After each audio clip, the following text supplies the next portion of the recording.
Sun Risers Hyderabad retention list వచ్చిన తర్వాత ఎంతమంది ప్లేయర్స్ ఉన్నారు, ఇంకా ఎంత పర్స్ బ్యాలెన్స్ మిగిలింది, ఎలాంటి ప్లేయర్స్ కోసం వాళ్ళు ఆప్షన్లోకి వెళ్ళొచ్చు, ఇది తెలుసుకోవాలని లోపల ఎవరికన్నా ఉంటుంది. ఇది నార్మల్. మరి దాని గురించి మాట్లాడుకోవాలి కదా, అది చేసుకుంటూ దాంతో పాటు మరి టెస్ట్ మ్యాచ్ 2.5 days లో అయిపోయింది. ఈడెన్ గార్డెన్స్ లో పిచ్ బానే ఉంది అని గౌతమ్ గంభీర్ చెప్పడం నాకు ఎక్కడో కొంచెం తేడా కొట్టేస్తుంది మాస్టర్. దాని గురించి లైట్ గా టచ్ చేసుకుందాం. ఎక్కువ ఆలస్యం చేయకుండా let's get started. Welcome some tales. నా పేరు కౌశిక్. ఫస్ట్ మనం టెస్ట్ మ్యాచ్ ని ఫినిష్ చేసేద్దాం. చాలా క్విక్ గా అయిపోతుంది, ఎందుకంటే క్విక్ గా మ్యాచ్ కూడా అయిపోయింది కదా. ఇప్పుడు first day 11 wickets, second day 15 wickets, third day 14 wickets అన్ని అలా పడిపోయాయి. సౌత్ ఆఫ్రికా బ్యాటింగ్ చేయడం స్టార్ట్ చేశారు. 63 మాత్రమే లీడ్ ఉంటుంది. వాళ్ళు దాన్ని 123 దాకా తీసుకెళ్లారు. అంటే ఇంకో 60 పరుగులు స్కోర్ చేశారు వాళ్ళు. 100 లోపల ఉంటే పర్లేదు, దానిపైన ఏమైనా సరే 120, 140 అయితే కొంచెం జలబల జంగ్స్ అనుకున్నాం. అదే జరిగింది. బబుమా వాళ్ళ కెప్టెన్ ఎంత బాగా ఆడాడు. పొట్టోళ్ళు గట్టోళ్ళు అంటారు, అందుకనే మనిషి ఒక పట్టుదలతో బ్యాటింగ్ చేశాడు. నేను అవుట్ అవ్వట్లే అని ఫిక్స్ అయ్యాడు. హాఫ్ సెంచరీ స్కోర్ చేశాడు. దాంతో పాటు కార్బిన్ బాష్ కూడా వెరీ ఇంపార్టెంట్. నాకు ఆ పార్ట్నర్షిప్ ఎంత విలువైందో ఇప్పుడు అర్థమవుతుంది. తర్వాత లాస్ట్ లో కూడా ఇంకొక పార్ట్నర్షిప్ కూడా వచ్చింది విత్ సైమన్ హార్బర్, ఇంకో 18 runs. అది చాలా క్రూషియల్ పార్ట్నర్షిప్ గా మారిపోయింది. సరే, వాళ్ళు 124 టార్గెట్ ఇచ్చారు. ఇండియన్ బ్యాటర్స్ వచ్చారు, అలా వెళ్ళిపోయారు. 93 అవుట్ అయిపోయారమ్మా. నిజంగా మనం 30 runs తేడాతో ఓడిపోయాం. You have to agree, you have to believe this. ఇది జరిగింది. ఎందుకు ఇలా జరిగింది అంటే ఆబ్వియస్లీ ఈ పిచ్ ఏదైతే ఉందో విచిత్రంగా ప్రవర్తించింది. బాల్స్ కొన్ని టర్న్ అవ్వడం, కొన్ని బౌన్స్ అవ్వడం, కొన్ని షూట్ అవ్వడం, ఫాస్ట్ బాల్ చేసినప్పుడు కూడా of good length ball bounce అవ్వడం. ఇప్పుడు మీరు ఓపెనర్స్ అవుట్ అయిన తీరు చూస్తే కేఎల్ రాహుల్ ఆ బాల్ ని వదిలేయడు. ఇది ఎయిడెన్ మార్క్రమ్ ఫస్ట్ ఇన్నింగ్స్ లో అవుట్ అయిన సిమిలర్ కైండ్ ఆఫ్ డెలివరీ ఇక్కడ ఎన్సన్ కేఎల్ రాహుల్ గేసాడు. తను బుడుంగన అవుట్ అయ్యాడు. తర్వాత మంచి బాల్ పడింది జైస్వాల్ కూడా. కిస్మత్ బాగుంటే అది ఎడ్జ్ అవ్వదు, బీట్ అవుతారు. ఇక్కడ ఎడ్జ్ అయింది, తను అవుట్ అయ్యాడు. తర్వాత సైమన్ హార్బర్ 4 wickets తీసుకున్నాడు. లెఫ్ట్ హ్యాండర్లు వస్తూనే ఉన్నారు, అలా వెళ్తూనే ఉన్నారు. నంబర్ 3 లో అన్న వాషింగ్టన్ సుందర్ యాక్చువల్లీ ఒక మంచి ఫైటింగ్ నాక్ ఆడాడు, కానీ తను కూడా అవుట్ అయిపోవడం. లాస్ట్ లో అక్షర్ పటేల్ ఇక కేశవ్ మహారాజ్ వస్తే ఇదేరా ఛాన్స్, దీని తర్వాత ఇంకా మనకి ఛాన్స్ ఇవ్వడం గమనించి ఒక 4, 2 6 కొట్టడం. తర్వాత స్కయర్ అద్భుతమైన క్యాచ్ బబుమా పడ్డం. ఇలా మ్యాచ్ ఫినిష్ అయిపోయింది. సరే, ఎవరు రన్ స్కోర్ చేయలేదు, గిల్ బ్యాటింగ్ కి రాలేదు, ఇవన్నీ జరిగింది. మనకు 30 runs తేడాతో మ్యాచ్ ఓడిపోయింది. 2.5 days లో మ్యాచ్ అయిపోయింది.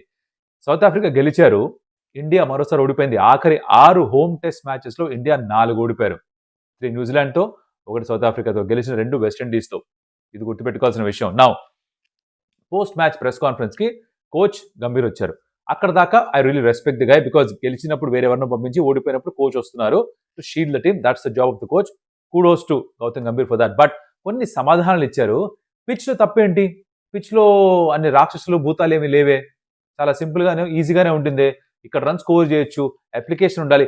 ఒక క్వశ్చన్ కి ఏమో స్కిల్ కంటే కూడా ఎక్కువ ఇంపార్టెంట్ మెంటల్ స్ట్రెంత్ అన్నారు. నెక్స్ట్ క్వశ్చన్ కి ఆన్సర్ ఇస్తూనేమో మనకి స్కిల్ సరిగ్గా లేవు, డిఫెన్స్ సరిగ్గా ఆడలేకపోయారు అన్నారు. సార్, రెండు మీరే చెప్తే ఎలా సార్?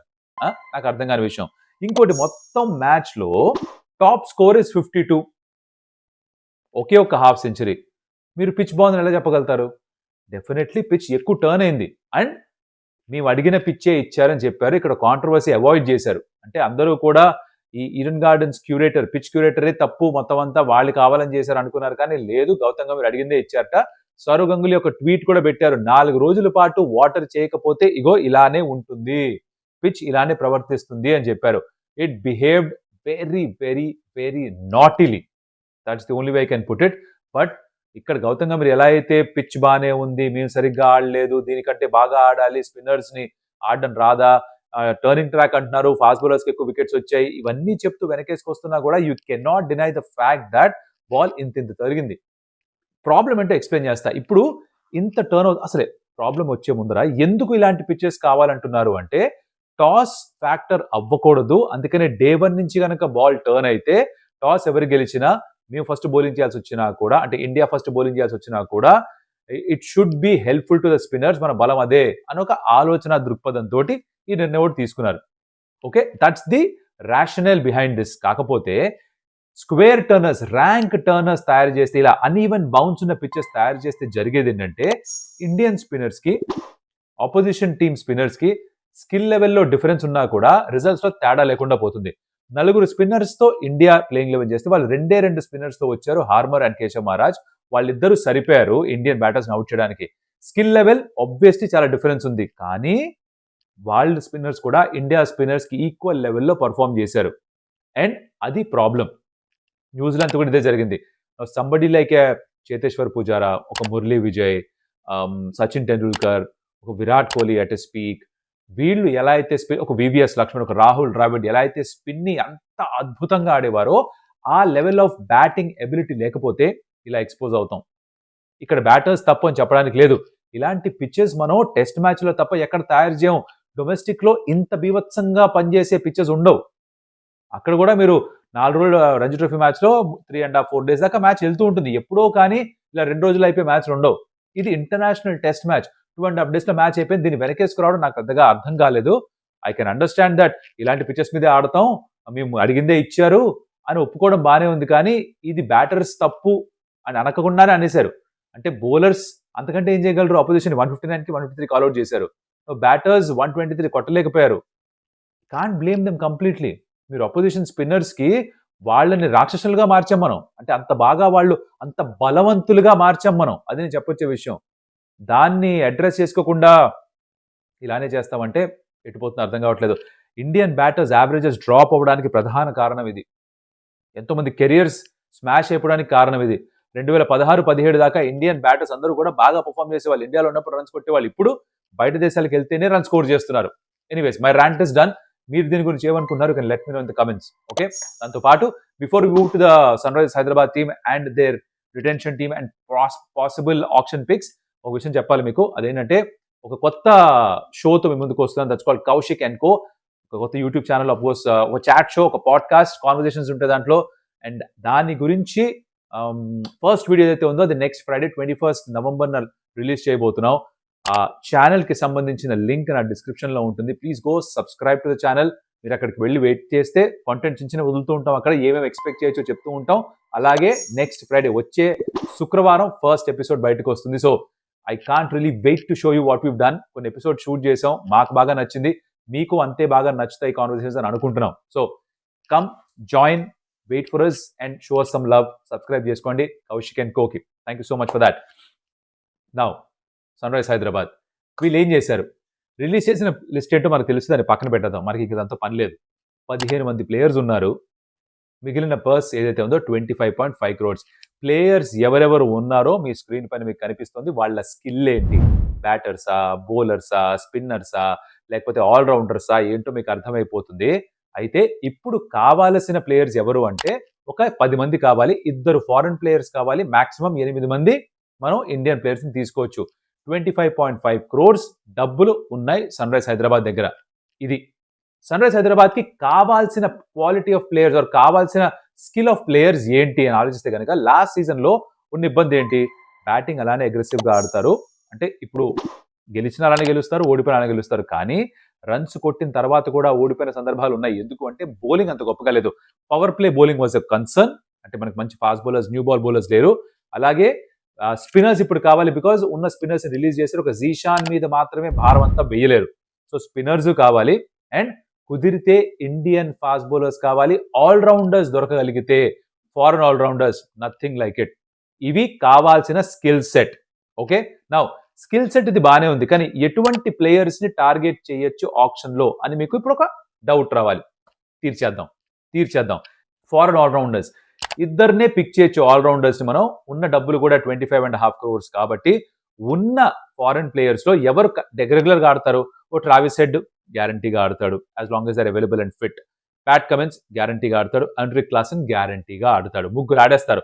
ఒక 4వ ఫారెన్ ప్లేయర్ కి మాత్రమే స్థానం ఉంది. అయితే ప్రస్తుతానికి స్క్వాడ్ లో ఉన్నవాళ్ళు బ్రైడన్ కార్స్, కమిండు మెన్నిస్, ఇషాన్ మలింగా, ఈ ముగ్గురు ఉన్నారు. వీళ్ళు కాకుండా ఇంకో 2 ప్లేయర్స్ ని తీసుకోవచ్చు. ఆ 2 ప్లేయర్స్ లో actually ideal scenario is that 2 allrounders ని పిక్ చేయొచ్చు. ఆల్రౌండింగ్ ఆప్షన్స్ ఏవి ఉన్నాయి ఫారెన్ ఆల్రౌండర్స్ ది? ఆండ్రే రసెల్ ఉన్నాడు ఆప్షన్ లో ఇప్పుడు, గ్లెన్ మ్యాక్స్వెల్ ఉన్నాడు, లియం లివింగ్స్టన్ ఉన్నాడు. ఐ నో లియం లివింగ్స్టన్ అంత గొప్పగా పర్ఫామ్ చేయలేదు, గ్లెన్ మ్యాక్స్వెల్ కూడా అంత గొప్పగా ఈ మధ్యకాలంలో పర్ఫామ్ చేయలేదు. కాకపోతే Pat Cummins knows how to get the best out of Glenn Maxwell. ఆస్ట్రేలియాలో కూడా Glenn Maxwell does really well under Pat Cummins. So తను తన బెస్ట్ రప్పించగలడు అని నాకు నమ్మకం. అలాగే Liam Livingstone, yes he had a bad season, but again తను ఇచ్చే స్కిల్ సెట్ చాలా బాగుంటుంది. ఆఫ్ స్పిన్ వేస్తాడు, లెగ్ స్పిన్ వేస్తాడు, మిడిల్ ఆర్డర్ ఫినిషర్ గా ఆడొచ్చు, అండ్ ఆ రోల్ సరిగ్గా నిర్వర్తించవచ్చు. అంటే ఇప్పుడు ఉన్న ఫైర్ పవర్ ఆఫ్ బ్యాటింగ్ లో తను కూడా యాడ్ అయితే రన్స్ కూడా స్కోర్ చేస్తే 2-3 ఓవర్స్ ఇస్తే ఇమాజిన్. గ్లెన్ మ్యాక్స్వెల్ కూడా అదే చేయగలడు. సరే బ్యాటింగ్ అంత గొప్పగా చేయకపోయినా కూడా ఈ can definitely give 3-4 overs in every game. అది చాలా క్రూషియల్ గా మారచ్చు. ఆల్సో ఆండ్రే రసెల్ ఎంతకు దొరుకుతాడో తెలియదు కానీ తనని గనక ఆప్షన్ లో టార్గెట్ చెయ్యగలిగితే నథింగ్ లైక్ ఇట్. ఇప్పటికి కూడా is a match winner. Yes, తన బ్యాటింగ్ ఫామ్ కొంచెం డిప్ అయింది, బట్ ఇప్పటికి కూడా బాల్ తోటి he's a game changer. 2 overs వేసినా కూడా ఆ డెత్ లో వేస్తాడు. సో మీరు న్యూ బాల్ బౌలర్స్ ముందు పైన వేయించేసినా కూడా 2 ఓవర్స్ లాస్ట్ లో రసల్ తో వేయించచ్చు ఒక నమ్మకం, ఒక ధైర్యం ఉంటుంది. That is always there. 2-3 వికెట్లు తీస్తాడు, కన్సిస్టెంట్ గా వికెట్స్ అందిస్తాడు, ఆ హెవీ బాల్ వేస్తాడు, యార్కర్స్ వేయగలడు. If he's fit, if he's on the park, he's a handful. And bat తోటి కూడా ఉప్పల్లో పిచ్చులు బాగుంటాయి బాసు, ఏ మాట కా మాట. చక్కగా బ్యాట్ మీదకి వస్తుంది. 7 మ్యాచ్లు ఇక్కడే ఆడాలా, ఇచ్చుకోవచ్చు. 8-9 మ్యాచ్ ఇక్కడే ఆడతారు, ఇచ్చుకోవచ్చు. అది నేను చెప్పొచ్చే విషయం. సో ఈ ముగ్గురులో ఏ ఇద్దరిని పిక్ చేసినా కూడా nothing like it. So allrounders కేటగిరీలో Andre Russell, Glenn Maxwell, Liam Livingstone వీళ్ళని టార్గెట్ చేయొచ్చని నాకు అనిపిస్తోంది. Okay, next power play bowlers కావాలి మనకి. ఇండియన్ బౌలర్స్ అయితే నథింగ్ లైక్ ఇట్ బాస్. ఇందాక అన్నట్టు 2 ఫారెన్ ప్లేయర్స్, 8 ఇండియన్ ప్లేయర్స్ తీసుకోవచ్చు కాబట్టి పవర్ ప్లేలో బౌలింగ్ వేసే ఇండియన్ ఫాస్ట్ బౌలర్స్ ఎవరన్నా ఉన్నారా? రిలీజ్ లిస్ట్ లో చూస్తే కనుక ఎక్కువ మంది కనిపించరు. Unfortunately released list of players ఎక్కువ మంది లేరు. ఒక ఆకాష్ మధ్వల్ ఎంఐకి ఆడినప్పుడు బాగానే పర్ఫామ్ చేశాడు, ఆ యార్కర్స్ బాగా వేస్తాడు. కాకపోతే పవర్ ప్లే కంటే కూడా యాక్చువల్లీ డెత్ ఓవర్స్ లో ఇంకా బాగా వేస్తాడు. బట్ తను ఒకడు ఉన్నాడు, కుల్దీప్ సేన్ 140 కిలోమీటర్స్ పర్ వేగంతో వేయగలడు. తను కొన్ని మ్యాచెస్ లో బాగానే పర్ఫామ్ చేశాడు, కానీ తనని కూడా ఇప్పుడు రిలీజ్ చేసేసారు. సో తన ఫామ్ ఎలా ఉందో తెలియదు, బట్ ట్రయల్స్ కి పిలిచి వాళ్ళని చూసి బాగానే వేస్తున్నారు అనుకుంటే సయద్ ముస్తాక్ అలీలో వాళ్ళని కొంచెం ట్రాక్ చేసి ఆప్షన్స్ అయితే వీళ్ళు ఉన్నారనమాట. దర్శన్ నాల్కండ్ ఒక ప్లేయర్, ఒక యంగ్ ఫాస్ట్ బౌలర్ ఉన్నాడు, కానీ I don't really know if you can go there. So Akash Madhwal, Kuldeep Sen are my Indian options fast bowlers ని పిక్ చేయాలంటే. అండ్ ఫారెన్ ఫాస్ట్ బౌలర్స్ అంటారా, కొన్ని ఆప్షన్స్ ఉన్నాయి. స్పెన్సర్ జాన్సన్ ఉన్నాడు, షమార్ జోసెఫ్ ఉన్నాడు. వీళ్ళు తక్కువ ధరకు కూడా, షమార్ జోసెఫ్ తక్కువ ధరకు కూడా దొరకచ్చు. స్పెన్సర్ జాన్సన్ పైన కూడా ఎవరు ఎక్కువ డబ్బులు పెట్టట్లేదు. ఒకనొక సమయంలో 10 కోట్లు పెట్టారు, కానీ ఇప్పుడు రిలీజ్ చేసే సమయానికి 2.8 crores ఎంతో. సో అంతకంటే ఎక్కువ డబ్బులు వస్తాయి అనిపించి ఒక left arm fast bowler.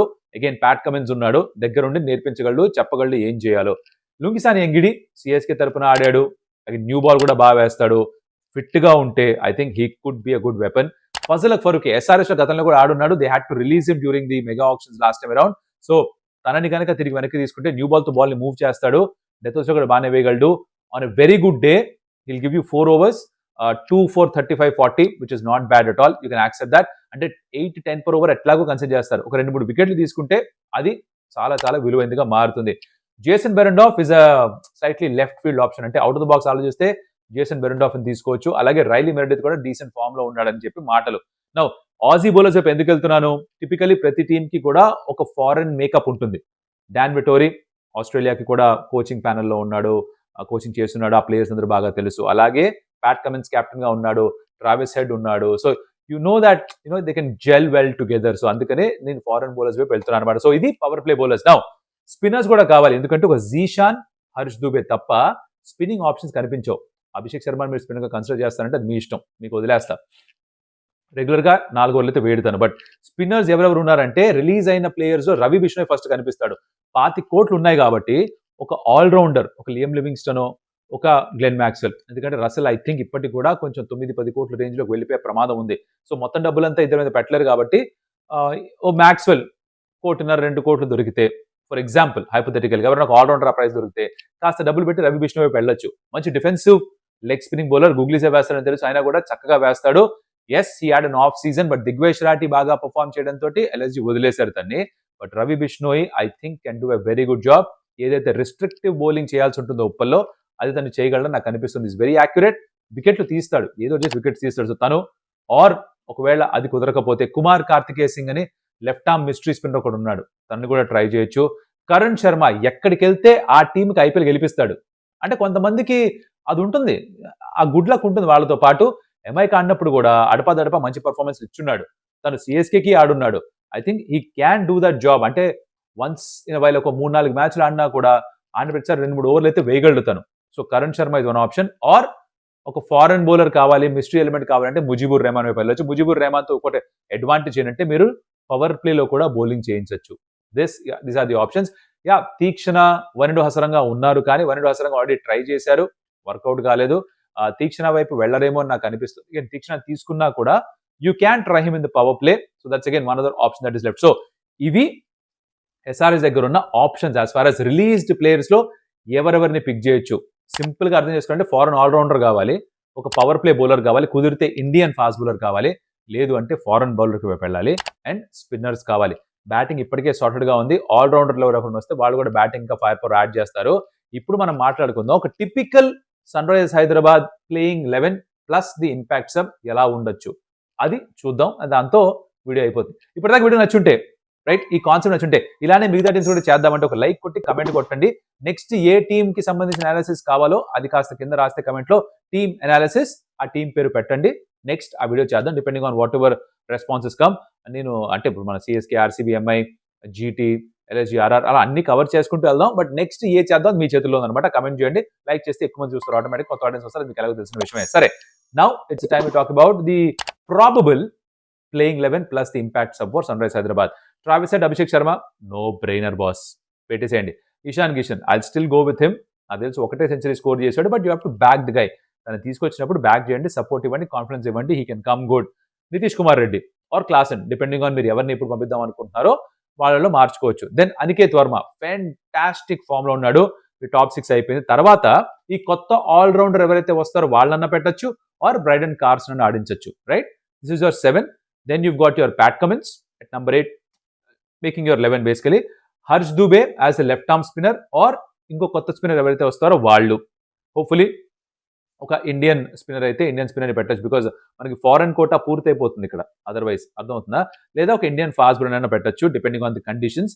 And Harshal Patel ఎలాగో ఉంటాడు, జీషాన్ అన్సారీ తనని కూడా తీసుకురావచ్చు as the leg spinning option. So basically ఇదన్నమాట నా ప్లేయింగ్ 11. ఇంపాక్ట్ సబ్ గా నేను ఆర్ స్మరణ్ అనుకుంటున్నాను. స్మరణ్ ని తీసుకొచ్చారు మధ్యలో, కర్ణాటక అబ్బాయి, లెఫ్ట్ హ్యాండెడ్ బ్యాటర్, తను ఇంపాక్ట్ సబ్ గా తీసుకురావచ్చు. అంటే మొదట మీరు బ్యాటింగ్ చేస్తుంటే దాన్ని బ్యాటర్ గా పెట్టేసి తర్వాత సబ్స్టిట్యూట్ చేసి బౌలర్ తీసుకురండి, లేదా vice versa. Smaran could play as your impact sub is what I think.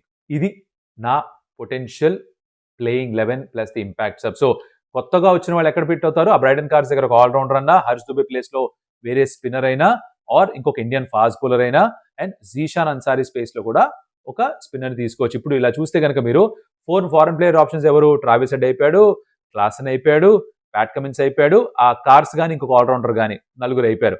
లేదు అక్కడ ఆల్రౌండర్ దొరకట్లేదు అంటే ఒక ఇండియన్ ప్లేయర్ ని ఆడించి ఇంకొక ఫాస్ట్ బౌలర్ ని ఆర్ స్పిన్నర్ ని, ఫారెనర్ ని ఆడించే అవకాశం ఉంటుంది.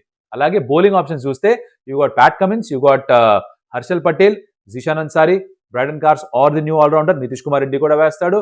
You can get Travis Head to bowl, Abhishek Sharma to bowl. ఒక 7-8 బౌలింగ్ ఆప్షన్స్ కనిపిస్తున్నాయి. దీంతో డిఫెండ్ చేసుకోగలగాలి. బ్యాటింగ్ ఆ ఫైర్ పవర్ ఎట్లాగో ఉంది. ఇది నా ఉద్దేశంలో I think it will work. ఒకవేళ గనక కాస్త అదృష్టం కలిసి వచ్చి లాస్ట్ సీజన్ లాగా గెలవాల్సిన మ్యాచ్ ఓడిపోకుండా గనక they can get over the line, మళ్ళీ ప్లే ఆఫ్స్ కి వెళ్లే అవకాశం ఖచ్చితంగా సన్ రైజర్స్ హైదరాబాద్ ఉంది. బట్ దానికి ఆప్షన్ లో 2-3 సరైన ప్లేయర్స్ తగలడం ఇంపార్టెంట్. 25 కోట్లు ఉన్నాయి, సరిగ్గా ఖర్చు పెట్టాలి. ఒకటి ఏంటంటే ఆ ఆప్షన్ లో మనకు కావాల్సిన ప్లేయర్ ఎప్పుడు వస్తాడు, అంటే ఎప్పుడు పిక్ చేస్తారు ఆ ప్లేయర్ పేరు అన్నది కూడా చాలా విలువైన అంశం. మనం దాన్ని గమనించాలి. మనకు కావాల్సిన ప్లేయర్ ఫస్టే వచ్చేస్తే డబ్బులు పెట్టి తీసేసుకోవచ్చు, కానీ తర్వాత ఎప్పుడో వస్తే ముందు వచ్చిన ప్లేయర్ని తీసి పెట్టుకోవాలేమో అనకుండా డబ్బులు అక్కడ ఖర్చు అయిపోతాయి. ఇది కొంచెం జాగ్రత్తగా ఉండాలి. So this is what I think. మరి మీరేమనుకుంటారు, మీరు కూడా చెప్పొచ్చు. ఆ గ్రాఫిక్స్ అన్ని పెట్టాం ఏవైతే ఉన్నాయో అవి చూసి మీరు కూడా ఒక ఈ ప్లేయరా ఆ ప్లేయరా ఆర్ ఇంకేదైనా ఆల్టర్నేటివ్ ఉందనుకుంటున్నారా, అవన్నీ కూడా మాకు you can suggest in your comments. అలాగే దీనికి సంబంధించిన కొంచెం ఇన్ఫర్మేషన్ ఏదైతే ఉందో ఎక్కడి నుంచి సేకరించాం ఐపీఎల్ వెబ్సైట్ నుంచి, దాని తాలూకా లింక్స్ కూడా పెడతాను డిస్క్రిప్షన్ లో. You can take a look at that and do your own research. Comment చేయండి, like the video, and of course subscribe to stump చెప్పేదాకా చేసుకోకపోయి ఉంటే ఆ కౌశిక్ ఎన్కో కూడా సబ్స్క్రైబ్ చేసుకోండి please. That will help us a lot. మంచి మోటివేషన్ ఉంటుంది మాకు. Next Friday 21st November first episode is out. మరొకటి మళ్ళీ కలుస్తా. నెక్స్ట్ టీమ్ ఏది చేస్తే బాగుంటుందో కమెంట్ లో చెప్పండి. మా bro, I'll see you in the next video. Adios amigo.